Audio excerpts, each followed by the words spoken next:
Imagine, it is the year 2060. You are at a class reunion, reminiscing with your old friends about the cool games you used to play. So the following days you meet up online to play your old favorite games. You want to play Valorant, but it's impossible, because the servers have been shut down. Riot Games has long been bankrupt, the company's assets split off and sold off, the servers long gone, and the required software to host servers had never been published. The game's gone. Even if you have it archived, you can't play it. You look through the list of games you used to play and realize almost everything you used to like is gone. Even if you have a physical copy, you can't use it because the online service has been shut down long ago. This is a future we are heading into with games that require an always online functionality. It's a bleak future that in some instances has already arrived. When it comes to this topic, everyone's always talking about Ubisoft's The Crew, an online racing game which didn't have an offline mode. Servers gone, game gone. You paid for it, but it's just poof. There are a lot of games that I enjoy and, well, past tense, enjoyed, that are gone. Spectre Divide? Gone. X-Defiant? The game was quite okay. Gone. And in many instances, these live service games, even when they're free to play, you spend money on it. You buy in-game content, but once they're shut down, it's all gone. Currently, video game companies reserve the right to just shut down a game that you paid for, without any reason given, because they argue you don't own the game, you just have a license to play it, and a license can be revoked. And if you follow the news, you probably can guess where I'm going with this entire tirade. Would you please sign my petition? Okay, I guess that sounds pretty good. Thanks. Pretty bad opening, I think, when you're looking for someone to sign your petition, because you don't know what you're supposed to sign. So I'll just throw it straight at you.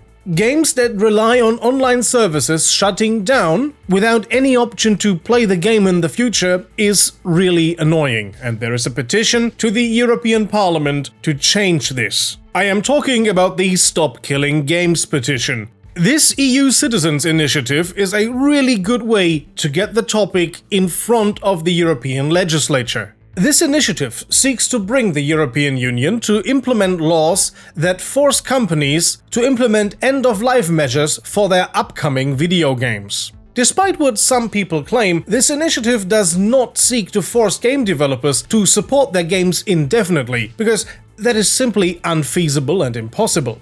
But it does seek to force game developers to, for example, release server binaries to allow the community to host their own servers to play games like The Crew on their own. And despite what some disingenuous pirate people might say, no, this initiative does not seek to force developers to alter past and existing games. This is for the future. I started the video with the Valorant example. Once Riot Games is gone and they shut down the servers, Valorant is unplayable. But with Valorant's big competitor Counter-Strike, the situation looks different. The community can host their own servers, so in theory, if Valve was gone tomorrow, yeah, matchmaking probably wouldn't work properly, but you can still play it. You can just host your own servers and connect. That's the way people did this in the past. You can host a website that links every player. It doesn't have to go through Steam. Pretending that companies could not do this is a lie. Some companies just don't want to do it. And I think this is where consumer protection needs to step in. Because you paid for a product and you have a right to play it.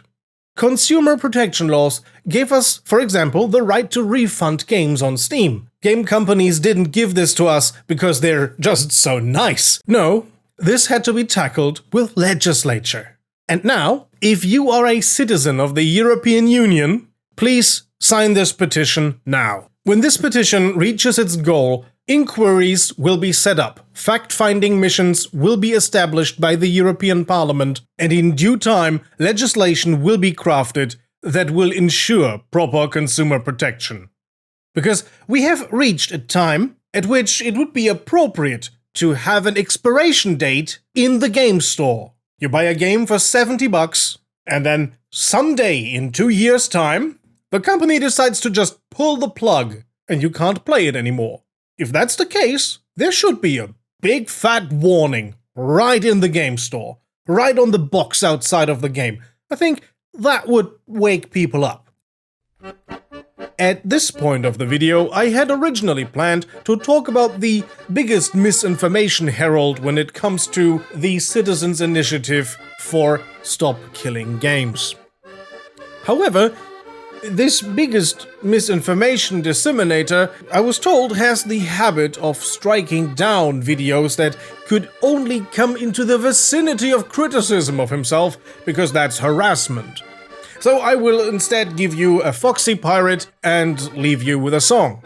Because unfortunately, if games just keep getting taken away from us, I'm not really that sad if you start getting them by other means.